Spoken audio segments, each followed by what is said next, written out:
कभी आपने ये सोचा है आपके लाइफ में अगर जॉब लॉस आता है या बिजनेस में कोई लॉस होता है तो आप फाइनेंशियली कैसे प्रिपेयर्ड हो सकते हो? दोस्तों, आज इस वीडियो में मैं आपको इमरजेंसी फंड आपके लाइफ में क्यों इम्पॉर्टेंट है ये बताने वाला हूँ। बट उसके पहले दोस्तों, आप नीचे दिए हुए बेल आइकॉन के ऊपर क्लिक कीजिए, इस वीडियो को लाइक कीजिए ताकि आने वाले दिनों में पर्सनल फाइनेंस रिलेटेड ऐसे ही वैल्यू एडेड वीडियोस मैं आपके लिए बनाऊंगा और आपको शेयर करूंगा। दोस्तों, इस वीडियो में इमरजेंसी फंड क्यों इंपॉर्टेंट है और ये इमरजेंसी फंड आप कहाँ पे और कैसे बना सकते हो ये मैं आपको बताने वाला हूँ।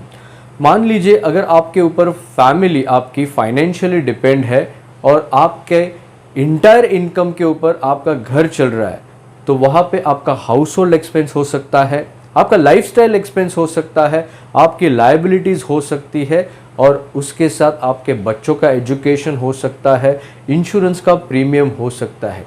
ये चारों पांचों चीज़ें आपके लाइफ में अगर आपका इनकम स्टॉप होता है तो कुछ हद तक आपको फाइनेंशियल क्राइसिस में ला सकती है।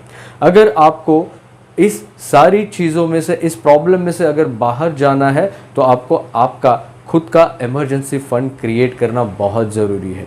कुछ ऐसे कपल्स हैं उनके ऊपर उनके पेरेंट्स भी फाइनेंशियली डिपेंड है, तो ऐसे सिचुएशन में उनके पेरेंट्स का मेडिकल इमरजेंसी उनके पास आता है, तो इस मेडिकल इमरजेंसी के लिए भी आपको प्रिपेयर्ड होना बहुत ज़रूरी है। तो आपको इमरजेंसी फंड क्यों क्रिएट करना है ये तो पता चला, बट ये इमरजेंसी फंड कितना होना चाहिए ये भी आपको पता होना बहुत ज़रूरी है।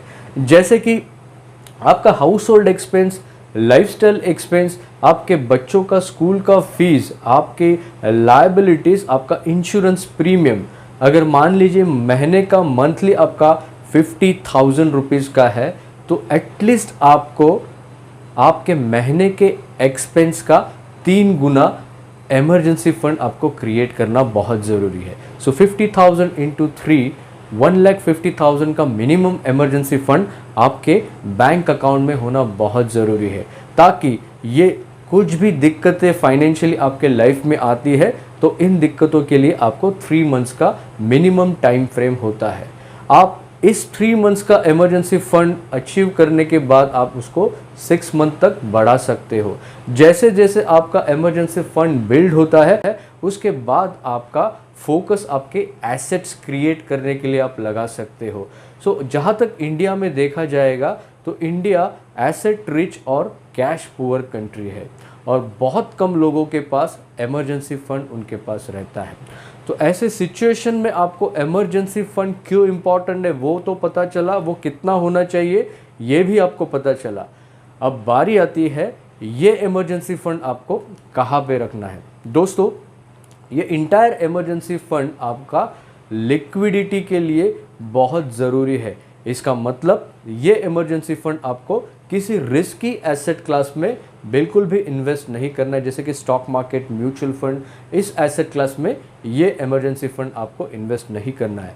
ये इमरजेंसी फंड में आप थोड़ा सा इमरजेंसी फंड आपके सेविंग बैंक अकाउंट में रख सकते हो, या थोड़ा सा फंड आप शॉर्ट टर्म फिक्स डिपॉजिट्स में रख सकते हो, थोड़ा सा फंड आप म्यूचुअल फंड में, लिक्विड फंड्स रहते हैं, लो ड्यूरेशन फंड्स रहते हैं, इनमें भी आप ये इमरजेंसी फंड रख सकते हो, ताकि जब भी आपको ज़रूरत हो इन ज़रूरत के लिए इमरजेंसी फंड आपको इमीडिएट लिक्विडेट कर सकते हो।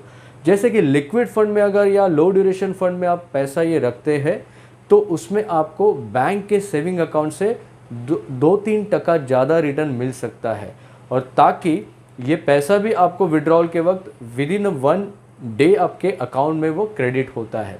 तो ऐसे सिचुएशन में आप थोड़ा पैसा बैंक अकाउंट, थोड़ा पैसा म्यूचुअल फंड के लिक्विड फंड में रख सकते हो, ताकि पैसे की ज़रूरत जब भी आपको हो ये पैसा विड्रॉ कर सकते हो। दोस्तों, आज के इस वीडियो में मैंने आपको इमरजेंसी फ़ंड क्यों इम्पॉर्टेंट है और ये इमरजेंसी फ़ंड कितना होना चाहिए ये मैंने आपको बताया। आने वाले वीडियो में ऐसे ही पर्सनल फाइनेंस रिलेटेड वीडियोज़ मैं आपको बनाऊंगा और आपके लिए शेयर करूंगा।